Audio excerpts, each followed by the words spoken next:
Segundo a Sociedade Internacional para Estudo da Dor, nos Estados Unidos, cerca de 100 milhões de cirurgias acontecem anualmente. Mais de 80% desses pacientes cirúrgicos relatam dor pós-operatória.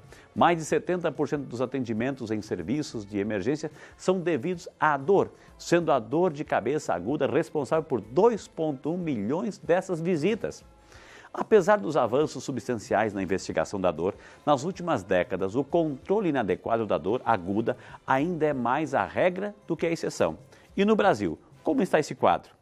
Mas o que é exatamente uma dor aguda pós-operatória? Para conversar com a gente sobre esse tema, nós recebemos eu e você, ele que é médico anestesiologista, o Dr. Fábio Bussolan Sintra. Doutor Fábio, entra aqui, doutor. Bom dia, bem-vindo. Bom dia, Frei. Que alegria recebê-lo aqui. Saudade do senhor já aqui. Nós estávamos com saudade. Estávamos. Ele está de volta aqui, doutor. Eu lembro que o senhor esteve aqui falando sobre a anestesia, os tipos de anestesia, né? Tipos de anestesia. Foi uma aula que o senhor deu aqui.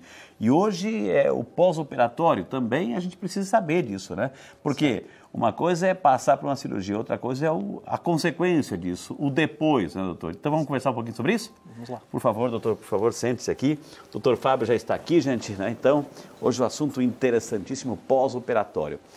E aí, doutor? Aí, recapitulando um pouquinho a visita passada, é necessário uma anestesia para uma cirurgia. Então, enquanto está se acontecendo a cirurgia, a pessoa não tem dor. E depois? Certo. O pós-operatório, a gente sempre brinca com o paciente na consulta pré-anestésica, se fosse fazendo uma analogia, né, um relato aí, como se fosse um lutador de boxe indo para uma luta. Ou seja, é um trauma programado. Ele vai receber uma incisão cirúrgica, ele tem uma propensão a ter dor, o papel do anestesista ali é diminuir o máximo possível ou abolir essa sensação que é totalmente desprazerosa do paciente, tem repercussões até de aumento de tempo de internação, eventos adversos cardiovasculares. Então a dor é levada muito a sério, principalmente pelo anestesista. Ok. E doutor, o tempo do pós-operatório, né? Vai depender do tipo também de cirurgia feita, como é que é? Ou seja, o tempo, né? Claro que cirurgias são diferentes uma das outras, um vai operar do estômago, um tumor, etc. Mas o tempo depende também da cirurgia ou tem mais ou menos um período que vocês médicos já sabem, uma semana, 2 semanas, 15 dias, etc. Sim, a dor pós-operatória, ela sim está relacionada com o tipo de procedimento cirúrgico. Então, uma cirurgia de grande porte, ela tem uma propensão ao paciente desenvolver essa dor aguda pós-operatória maior do que um procedimento de menor invasão cirúrgica. E algumas áreas do corpo também a gente tem uma propensão maior dessa dor ser mais intensa e haver até uma cronificação, que seria o continuamento dessa dor por um período mais estendido. Doutor Fábio, enquanto a pessoa está sendo operada, né, o bisturi, etc., interna ou externamente, o corte, etc., ok, a anestesia vai fazer com que a pessoa não sinta nada naquele momento, está anestesiada, como se diz assim. E aí, quando termina, passa o efeito da anestesia, imediatamente começa a surgir aquela dor que deveria realmente existir. Vem com tudo, doutor, ou vem com a carga menor? Ou vem com tudo? Perfeita a colocação, a pergunta é muito plausível, né? Depende de muitos fatores. Primeiramente, a modalidade que a gente escolheu de anestesia, o que foi feito de precaução para que esse paciente não sinta dor, a própria grau de extensão dessa incisão, o tamanho da incisão, a área de incisão também depende, tem relação, né, ou consequência da dor. E acabado a anestesia geral, né, em que as drogas elas vão saindo do corpo, elas vão sendo distribuídas e metabolizadas, a tendência é que se tenha menos fármacos ou medicações ali para conter essa dor. Então, o que o anestesista faz na maioria das situações? Uma analgesia profilática, com outras medicações que têm um tempo mais prolongado. Então, o paciente ele sai da anestesia com essas medicações de tempo mais prolongado, que não atrapalham no despertar do paciente, mas para ter uma comodidade nesse período mais agudo de saída da cirurgia. Existe, bom, o senhor falou exatamente isso, existe a anestesia da anestesia, doutor? Ou esses medicamentos vão ter que fazer isso? É sempre, a gente fala em multifatorial, até uma anestesia multimodal. A gente usa diversas fármacos e medicações para atingir o objetivo principal, que é diminuir a dor do paciente no pós-operatório. As modalidades anestésicas, como a gente havia conversado, também são muito importantes. Então, para o paciente não ter dor, cabe às vezes um bloqueio, cabe às vezes uma raquianestesia ou uma anestesia peridural, que é a raquianestesia usada na gestante, ou a peridural usada também na analgesia de parto, ou para laparotomia, né, que o paciente tem uma incisão bem grande no abdômen. Isso diminui muito a repercussão de dor do paciente pós-operatório. E por que, doutor, acontece os famosos edemas, né, que são os inchaços? Porque, claro, foi mexido na pele, ou seja, foi mexido no órgão. Então, é natural que aconteça isso? É natural, né? Um tipo de dor é referente a essa dor inflamatória. Então, um tecido ali ele é traumatizado, assim como a gente faz uma torção de tornozelo, né, e tem um edema bastante importante. Quando é lesado os tecidos ali pela passagem do bisturi ou manipulação, há uma sinalização inflamatória muito grande e a tendência é um acúmulo de líquido naquela região para tentar reparar o dano causado pela cirurgia. Por que, doutor, assim, situações, por exemplo, a pessoa vai fazer uma rinoplastia, né, que é cirurgia do nariz, uma blefaroplastia da pálpebra, ou, enfim, uma bichectomia, etc. Lá.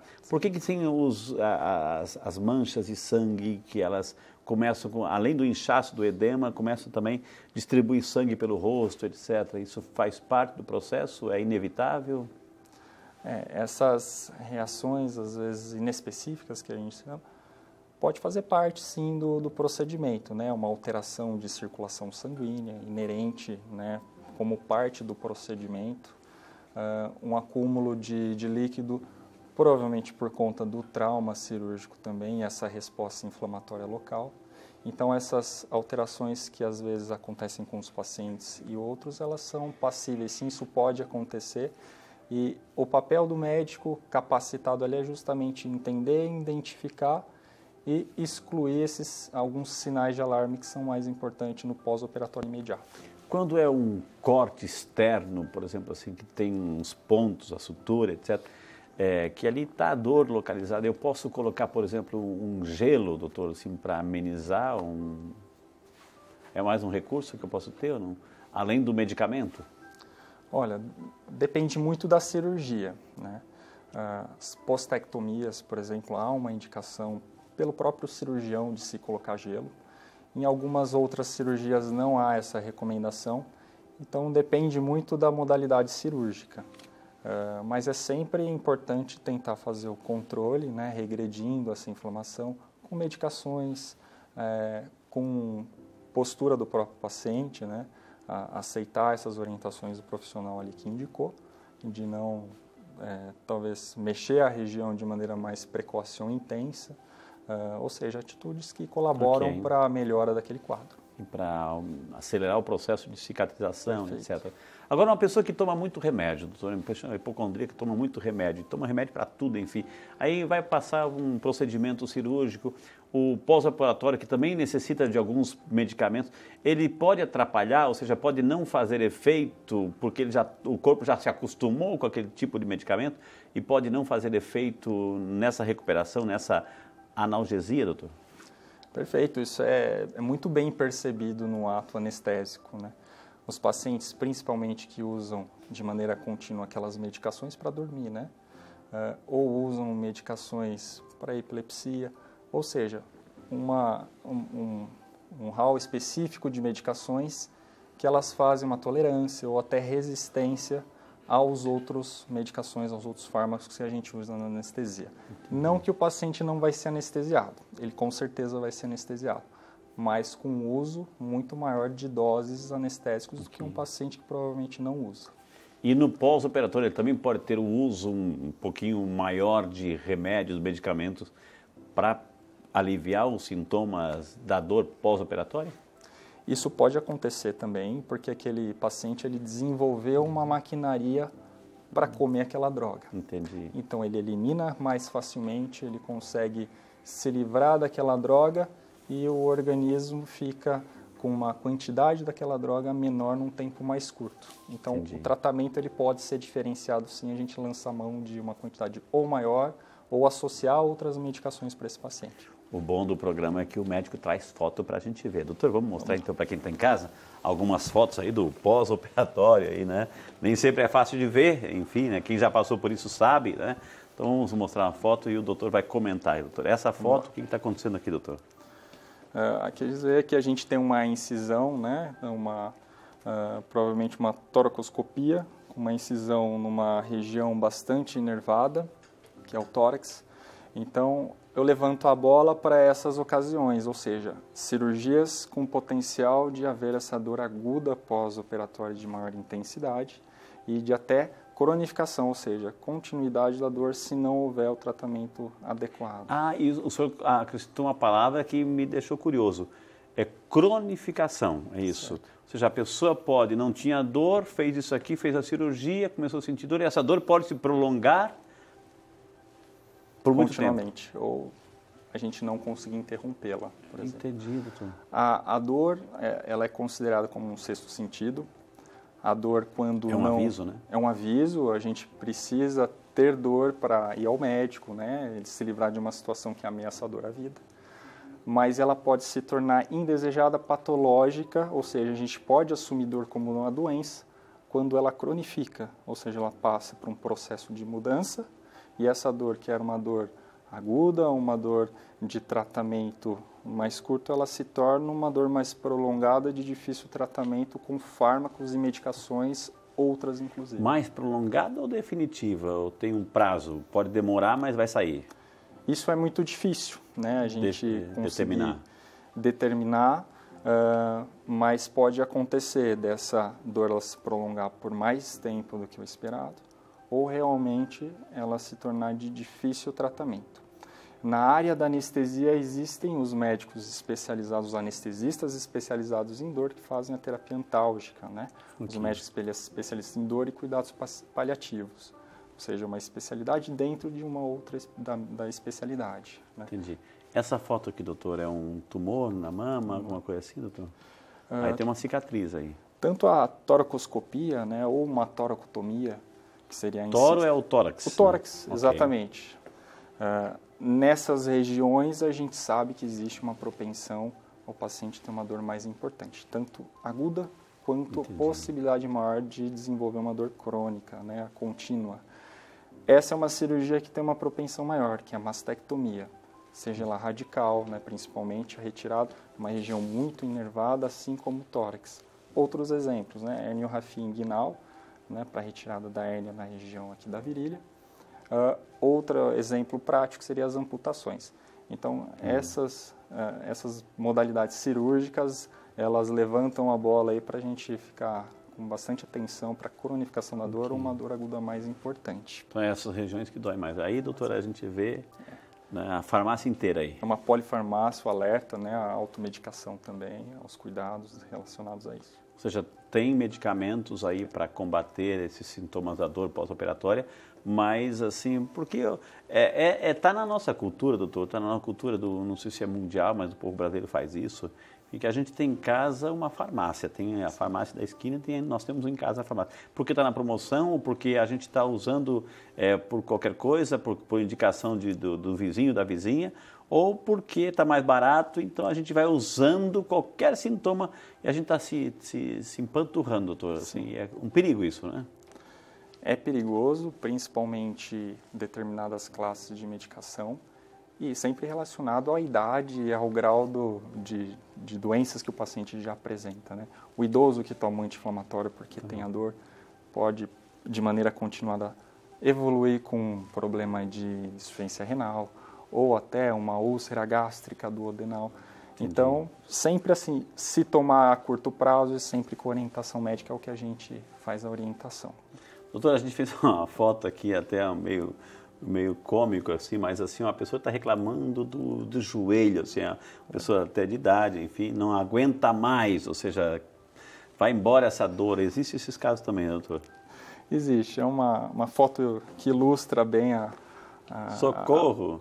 Né, a gente tenta personalizar a dor, porque a dor aguda pós-operatória, ou mesmo a dor crônica, é justamente isso. É um desprazer, são sensações vinculadas também, que pode ter uma piora com um quadro emocional, de ansiedade, de dificuldade para dormir. Isso acaba também piorando a dor desse paciente. Okay. Então, isso leva a um enorme desprazer do paciente, uma sensação totalmente desprazerosa.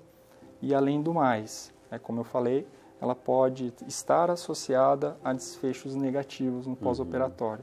Eventos cardiovasculares, maior tempo de internação, então o anestesista olha com muito cuidado a questão da dor para o paciente. Se trata de um sofrimento, doutor. Por que é um sofrimento? O pós-operatório, porque tem gente que tem que ficar, às vezes, semanas deitados porque fez uma cirurgia delicada e aí tem que mudar a vida, né, doutor? Certo, a gente tem justamente esse cuidado porque há uma mudança, pode ter uma piora da qualidade de vida no enfrentamento dessa dor. Essa dor até levar a uma síndrome de imobilidade, né? O paciente ficar mais sedentário ou ter uma mobilidade reduzida pela dor, deixar de se movimentar e uma coisa levando a outra, virar um ciclo, né? Então, o papel nosso é fazer o tratamento agudo. Existem também profissionais na área de anestesia, que são os especialistas em dor e cuidado paliativo, que fazem esse trabalho também de dor pós-operatória e dor aguda pós-operatório. Doutor, isso é fato. A mulher, né, ela é mais resistente, ela aguenta firme, enfim, ela resiste a quadros de dor. O homem já é um medroso, enfim, para não dizer outra palavra, enfim, qualquer coisinha, dói a unha do pé, já está reclamando. O homem é assim, não está acostumado com a dor. A mulher já enfrenta, talvez assim, porque a carga da mulher é muito mais forte. Acabei de defender as mulheres aqui, olha que maravilha, viu, gente? Pontinho pro Frei Rinaldo aqui, viu? Saúde e fé. Agora, o que fazer? A família, de repente está lá o pai prostrado na cama, porque um pós-operatório. Como é que a família pode interagir nesse momento? Que orientações, que dicas o senhor daria para a família que está cuidando de alguém, doutor, num pós-operatório? Correto, muito bem levantado. A gente procura num pós-operatório justamente a questão da incapacitação do paciente referente a essa dor que ele está sentindo. Então, há uma dor que ela é tolerável, ela é esperada do procedimento, lógico que a gente tenta abolir ou diminuir o máximo possível, mas essa dor incapacitante pós-operatória, ela não é bem-vinda e ela tem que ser tratada, ela tem que ser vista com muito cuidado por conta de tudo aquilo que a gente elencou sobre a cronificação, sobre a perda da qualidade de vida do paciente. Então, os familiares, eles têm sim um papel bastante importante de estar ao lado, de identificar já esse início de incapacitação do paciente, ou uma dor que acho que não precisa ser médico para ver que o paciente está sofrendo de maneira anormal em relação a essa dor e chamar a atenção dos profissionais que ali estão acerca do paciente, estão assistindo o paciente, para que haja uma iniciativa de cuidado mais efetivo relacionado à dor. Ô, doutor Fábio, a gente sabe que tem pessoas que estão ali no pós-operatório que são mais flexíveis, que deixam-se cuidar.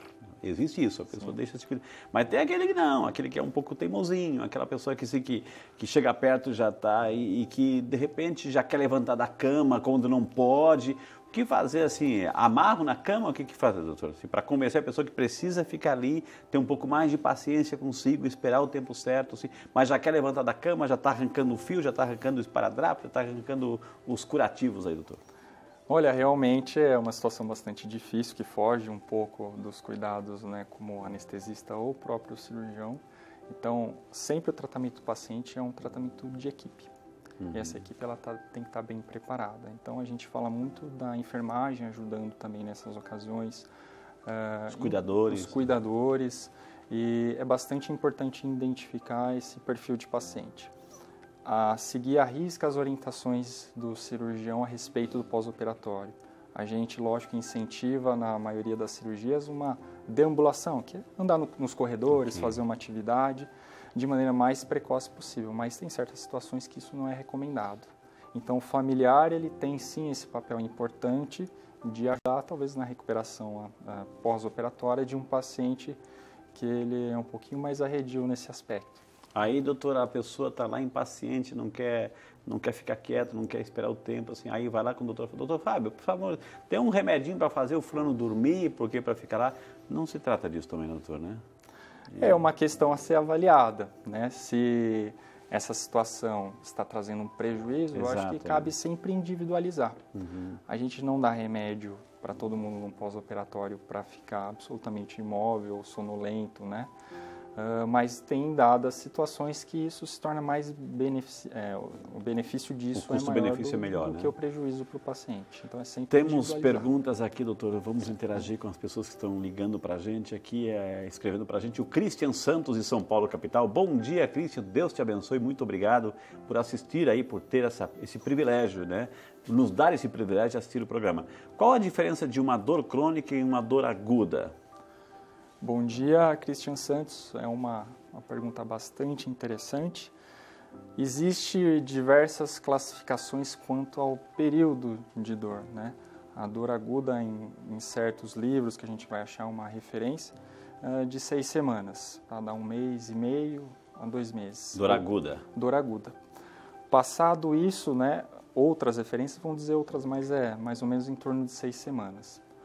Passado disso, e de acordo com as características da dor, a gente pode classificar como dor crônica, entendendo que a dor crônica, ela é uma doença, existe uma alteração de todo aquele esqueleto, né, que a gente mostrou das inervações, faz uma comunicação com o sistema nervoso central lá, com o cérebro, e fica mandando gatilhos de maneira um pouco mais intensa do jeito que não deveria. E esse tratamento ele é muito mais complexo e com fármacos, com medicações diferentes até do tratamento dessa dor aguda. Entendi. O Rafael Bento, de Queluz, né, em São Paulo. Bom dia, Rafael. Deus te abençoe. Muito obrigado por assistir aqui o Saúde e Fé. Assistir e participar, viu? Enxaqueca pode ser desencadeada após uma anestesia, doutor? Rafael Bento, bom dia. Cefaleias, assim como enxaqueca, ou quadros de vertigem, pacientes que já apresentam antes do procedimento cirúrgico anestésico, eles podem desenvolver sim no pós-operatório, mas é difícil de dizer isso. Todo paciente que tem enxaqueca, ele vai apresentar enxaqueca, mas dizer que a anestesia é o causador da enxaqueca, a gente não pode afirmar. O que existe é a cefaleia pós-RAC, que é uma dor de cabeça específica daquela punção que a gente havia falado, a raquianestesia, e ela está restrita a uma porcentagem bem pequena desses procedimentos, mas é referente sim ao procedimento e é um tratamento também especializado pelo anestesista, mas são coisas diferentes. Okay. A enxaqueca da cefaleia pós-RAC, elas não têm relação, e esses sintomas inespecíficos, eles podem aparecer pós-operatório do paciente que já apresentava antes. Uma pessoa que fez uma cirurgia, uma operação, popularmente chamada, ou seja, já se recuperou, voltou, etc., está tranquilo. Aquela dor pode voltar lá na frente, mesmo já tenha sido tratado o problema, doutor? Pode? Pode ficar uma ramificação de uma dor escondidinha lá atrás? Olha, se tratando de trauma cirúrgico e a possibilidade de cronificação, normalmente essas dores elas aparecem em estágios. Dificilmente uma dor que ela teve uma melhora absoluta ou completa, ela vai reaparecer lá como uma dor crônica, porque existe um estágio de dor aguda se transformando numa dor crônica. Okay. Né? Um estágio, digamos assim, pode-se dizer que tem uma continuidade. Ela pode ter continuidade, não parou e voltar. Muito difícil. Okay. A gente avalia nesse aspecto de continuidade. Entendi. A dor aguda tomando um processo de doença, né? E, então isso acaba tendo uma continuidade de fisiopatologia. A Ivandra Mota, de Santos, São Paulo. Bom dia, Ivandra. Deus te abençoe. Muito obrigado também por estar conosco e participar aqui do programa. Dores frequentes podem fazer a pessoa perder movimentos? Pergunta a Ivandra. Bom dia, Ivandra Mota. Sim, com certeza. As dores frequentes, como a gente estava aqui falando da síndrome da imobilidade, a dor incapacitar o movimento e a incapacitação desse movimento tornar a dor maior, seja por uma fraqueza muscular, seja pelo desuso daquela musculatura ou por outros fatores. Então, é sempre importante esse paciente que tem uma dor que compromete a qualidade de vida, os seus afazeres diários, ele ter um acompanhamento de um profissional que consegue identificar isso e fazer o tratamento adequado. A dor, doutor, queira ou não queira, mexe com o emocional. Mexendo com o emocional também pode aumentar a pressão, subir a pressão? Pode, a dor, ela é um gatilho, né, digamos assim, para o sistema que a gente chama de sistema nervoso autônomo simpático, que é aquele de luta e fuga, que a gente se prepara, né? Então, os olhos ficam mais midriáticos, a pupila dilata, o coração acelera, a pressão vai lá em cima, então a gente fica preparado para fugir, na época mais antigamente, né, de um leão, de uma presa. Então, a dor, ela ativa esse circuito. Então, a dor, ela libera substâncias que a gente chama de catecolaminas, né, que fazem aumento pressórico, aumento da frequência cardíaca e trazendo prejuízo, sem dúvida, para o bem-estar do paciente.